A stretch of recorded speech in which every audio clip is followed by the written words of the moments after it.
श्रीमद् भागवत महापुराण नवम स्कंध 11वां अध्याय। इस अध्याय में आज आप सुनेंगे भगवान श्री राम की शेष लीलाओं का वर्णन। श्री सुखदेव जी कहते हैं, हे परीक्षित, भगवान श्री राम ने गुरु वशिष्ठ जी को अपना आचार्य बनाकर उत्तम सामग्रियों से युक्त यज्ञों के द्वारा अपने आप ही अपने सर्वदेव स्वरूप स्वयं प्रकाश आत्मा का यजन किया। उन्होंने होता को पूर्व दिशा, ब्रह्मा को दक्षिण, ऊर्ध्वर्यु को पश्चिम और उद्गाता को उत्तर दिशा दे दी। उनके बीच में जितनी भूमि बच रही थी वह उन्होंने आचार्य को दे दी। उनका यह निश्चय था कि संपूर्ण भूमंडल का एकमात्र अधिकारी निष्प्रिय ब्राह्मण ही है।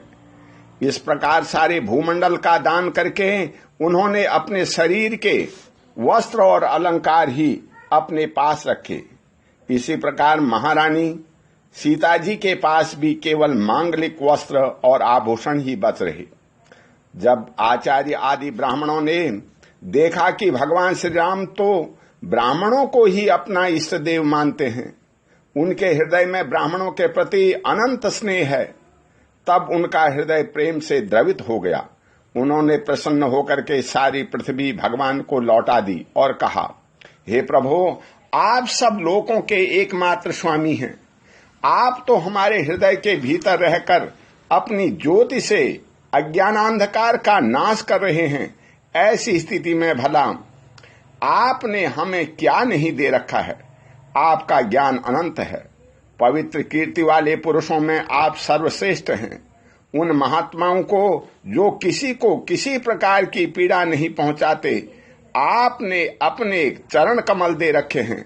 ऐसा होने पर भी आप ब्राह्मणों को अपना इष्ट देव मानते हैं। हे भगवान, आपके इस राम रूप को हम नमस्कार करते हैं। हे परीक्षित, एक बार अपनी प्रजा की स्थिति जानने के लिए भगवान श्री राम जी रात के समय छिप करके बिना किसी को बतलाए घूम रहे थे। उस समय उन्होंने किसी की बात सुनी। वह अपनी पत्नी से कह रहा था, अरे तू दुष्ट और उल्टा है, तू पराये घर में रह कर आई है। स्त्री लोभी राम भले ही सीता को रख लें, परंतु मैं तुम्हें फिर नहीं रख सकता। सचमुच सब लोगों को प्रसन्न रखना टेढ़ी खीर है, क्योंकि मूर्खों की तो कमी नहीं है। जब भगवान श्री राम ने बहुतों के मुंह से ऐसी बात सुनी तो वे लोकापवाद से कुछ भयभीत से हो गए। उन्होंने श्री सीता जी का परित्याग कर दिया और वे वाल्मीकि मुनि के आश्रम में रहने लगी। सीता जी उस समय गर्भवती थी। समय आने पर उन्होंने एक साथ ही 2 पुत्र उत्पन्न किए। उनके नाम हुए कुश और लव। वाल्मीकि मुनि ने उनके जातक कर्मादि संस्कार किए। लक्ष्मण जी के 2 पुत्र हुए, अंगद और चित्रकेतु। हे परीक्षित, इसी प्रकार भरत जी के भी 2 पुत्र थे, तक्ष और पुष्कल। तथा शत्रुघ्न के भी 2 पुत्र हुए, सुबाहु और सुतसेन। भरत जी ने दिग्विजय में करोड़ों गंधर्वों का संहार किया। उन्होंने उनका सब धन ला करके अपने बड़े भाई भगवान श्री राम की सेवा में निवेदन किया। शत्रुघ्न ने मधुबन में मधु के पुत्र लवण नामक राक्षस को मार करके वहां मथुरा नाम की पुरी बसाई।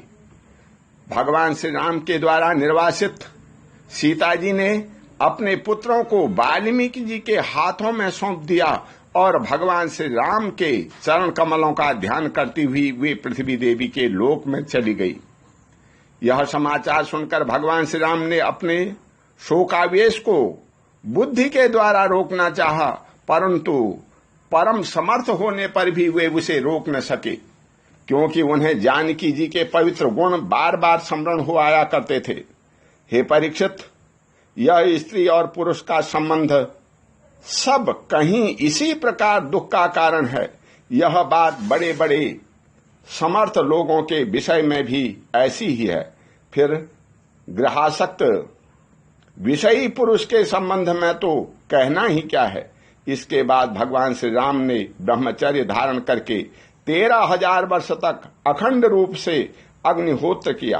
तदंतर अपना स्मरण करने वाले भक्तों के हृदय में अपने उन चरण कमलों को स्थापित करके जो दंडक वन के कांटों से बिध गए थे, अपने स्वयं प्रकाश परम ज्योतिर्मय धाम में चले गए। हे परीक्षित, भगवान के समान प्रतापशाली और कोई नहीं है, फिर उनसे बढ़कर तो हो ही कैसे सकता है। उन्होंने देवताओं की प्रार्थना से ही यह लीला विग्रह धारण किया था। ऐसी स्थिति में श्री रघुवंश शिरोमणि भगवान श्री राम के लिए यह कोई बड़े गौरव की बात नहीं है कि उन्होंने अस्त्र शस्त्रों से राक्षसों को मार डाला या समुद्र पर पुल बांध दिया। भला उन्हें शत्रुओं को मारने के लिए बंदरों की सहायता की भी आवश्यकता थी क्या? यह सब उनकी लीला ही है। भगवान श्री राम का निर्मल यश समस्त पापों को नष्ट करने वाला है। वह इतना फैल गया है कि दिग्गजों का श्यामल शरीर भी उनकी उज्ज्वलता के चमक उठता है। आज भी बड़े बड़े ऋषि महर्षि राजाओं की सभा में उसका गान करते रहते हैं। स्वर्ग के देवता और पृथ्वी के नरपति अपने कमनी किरीटों से उनके चरण कमलों की सेवा करते रहते हैं। मैं उन्हीं रघुवंश शिरोमणि भगवान श्री राम की शरण ग्रहण करता हूं, जिन्होंने भगवान श्री राम का दर्शन और स्पर्श किया, उनका सहवास अथवा अनुगमन किया। वे सब के सब तथा कौशल देश के निवासी भी उसी लोक में गए जहां बड़े बड़े योगी योग साधना के द्वारा जाते हैं। जो पुरुष अपने कानों से भगवान श्री राम का चरित्र सुनता है, उसे सरलता, कोमलता आदि गुणों की भांति प्राप्ति होती है। हे परीक्षित, केवल इतना ही नहीं, वह समस्त कर्म बंधनों से मुक्त हो जाता है। राजा परीक्षित ने पूछा, भगवान श्री राम स्वयं अपने भाइयों के साथ किस प्रकार का व्यवहार करते थे तथा भरत आदि भाई प्रजाजन और अयोध्यावासी भगवान श्री राम के प्रति कैसा व्यवहार करते थे? श्री सुखदेव जी कहते हैं, त्रिवनपति महाराज श्री राम ने राज सिंहासन स्वीकार करने के बाद अपने भाइयों को दिग्विजय की आज्ञा दी और स्वयं अपने निजजनों को दर्शन देते हुए अपने अनुचरों के साथ वे पुरी की देखरेख करने लगे। उस समय अयोध्यापुरी के मार्ग सुगंधित जल और हाथियों के मद कणों से सिंचे रहते ऐसा जान पड़ता मानो यह नगरी अपने स्वामी भगवान श्री राम को देख करके अत्यंत मतवाली हो रही है। इसके महल, फाटक, सभा भवन, विहार और देवालय आदि में स्वर्ण की कलश रखे हुए थे और स्थान स्थान पर पताकाएं फहरा रही थी। वह डंठल समेत सुपारी, केले के खंबे और सुंदर वस्त्रों के पट्टों से सजाई हुई थी। दर्पण, वस्त्र और पुष्प मालाओं से तथा मांगलिक चित्रकारियों और बंधन बारों से सारी नगरी जगमगा रही थी। नगरवासी अपने हाथों में तरह तरह की भेंटें लेकर के भगवान के पास आए और उनसे प्रार्थना करते कि देव, पहले आपने ही 12 रूप से पृथ्वी का उद्धार किया था, अब आप ही इसका पालन कीजिए। हे परीक्षित, उस समय जब प्रजा को मालूम होता कि बहुत दिनों के बाद भगवान श्री राम जी इधर पधारे हैं, तब सभी स्त्री पुरुष उनके दर्शन की लालसा से घर द्वार छोड़कर दौड़ पड़ते। वे ऊंची ऊंची अटारियों पर चढ़ जाते और अतृप्त नेत्रों से कमल नयन भगवान को देखते हुए उन पर पुष्पों की वर्षा करते। इस प्रकार प्रजा का निरीक्षण करके भगवान फिर अपने महलों में आ जाते। उनके वे महल पूर्ववर्ती राजाओं के द्वारा सेवित थे। उनमें इतने बड़े बड़े सब प्रकार के खजाने थे जो कभी समाप्त नहीं होते थे। वे बड़ी बड़ी बहुमूल्य बहुत सी सामग्रियों से सुसज्जित थे। महलों के द्वार तथा देहलियां मूंगे की बनी हुई थी। इसमें जो खंबे थे वे बैदूरी मणि के थे। मरकत मणि के बड़े सुंदर सुंदर फर्श थे तथा स्फटिक मणि की दीवारें चमकती रहती थी।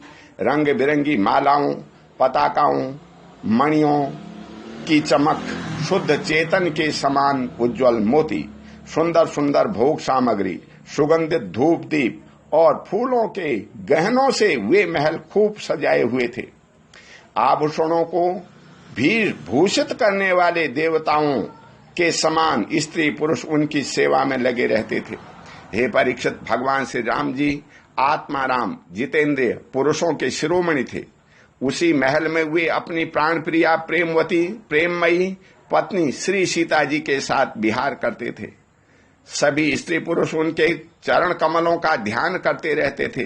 वे ही भगवान श्री राम बहुत वर्षों तक धर्म की मर्यादा का पालन करते हुए समयानुसार भोगों का उपभोग करते रहे।